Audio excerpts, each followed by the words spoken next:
জয়গুরু, সুপ্রভাত। হরি ওম।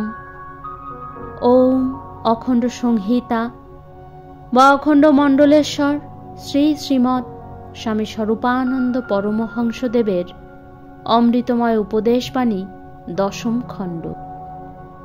জননীর নিকট জগতের আধ্যাত্মিক ঋণ। শ্রী শ্রী বাবামণি বলিলেন, ভগবৎ সম্বন্ধীয় আমাদের যতগুলি চিন্তা, তার অধিকাংশ আমাদের মায়ের তুলনায় অনুশীলন করতে হয়েছে। ভগবান প্রেমময়, স্নেহময়, কৃপাময়, ক্ষমাময়।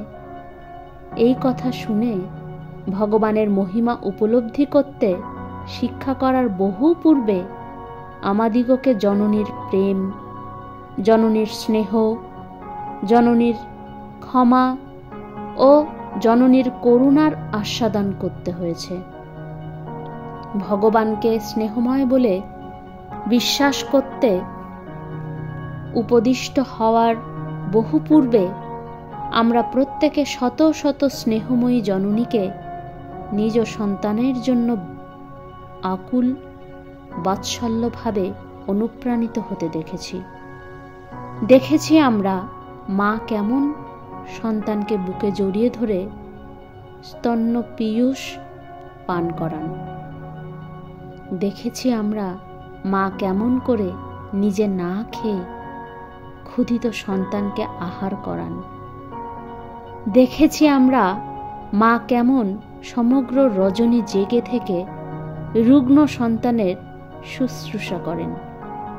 দেখেছি আমরা সহস্র অপরাধে অপরাধী সন্তানকে মা কেমন অম্লান বদনে ক্ষমা করেন। মায়ের তুলনায় আমরা ভগবানের স্বরূপ চিন্তা করতে শিখেছি।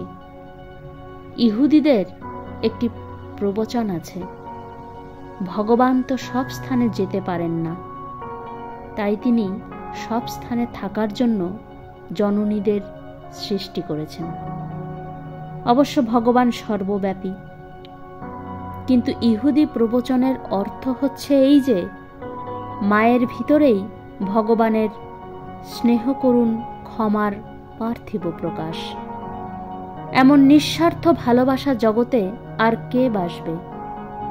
পিতা সন্তানকে পরিত্যাগ করতে পারে, ভ্রাতা ভগিনী নিদারুণ শত্রুতে পরিণত হতে পারে, স্বামী স্ত্রীকে পরিত্যাগ করতে পারে, বন্ধু বন্ধুকে বিষপান করাতে পারে, আত্মীয় কুটুম্বেরা অনাত্মীয় অকুটুম্ব হতে পারে, কিন্তু মা সকল অবস্থাতেই মা।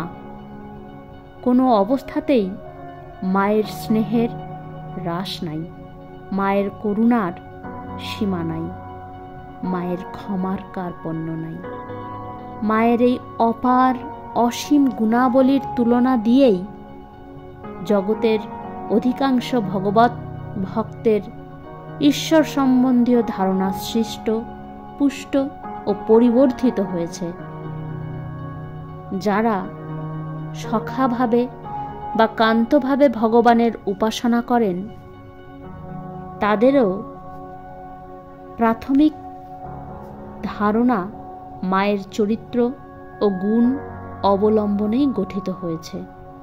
যারা ভগবানকে দণ্ডবিধাতা, শাসনকর্তা, অন্যায়ের প্রতিবাদকারী দুর্দন্ত প্রতাপ মহারুদ্র তেজা স্বরূপে উপাসনা করেন, তাঁরাও তার ক্ষমাশীলতার কথা বর্ণনা করতে গিয়ে এমন সব উক্তি করে থাকেন, যে উক্তি সকল শ্রবণ করলে জননীর ক্ষমার কথাই মনে পড়ে।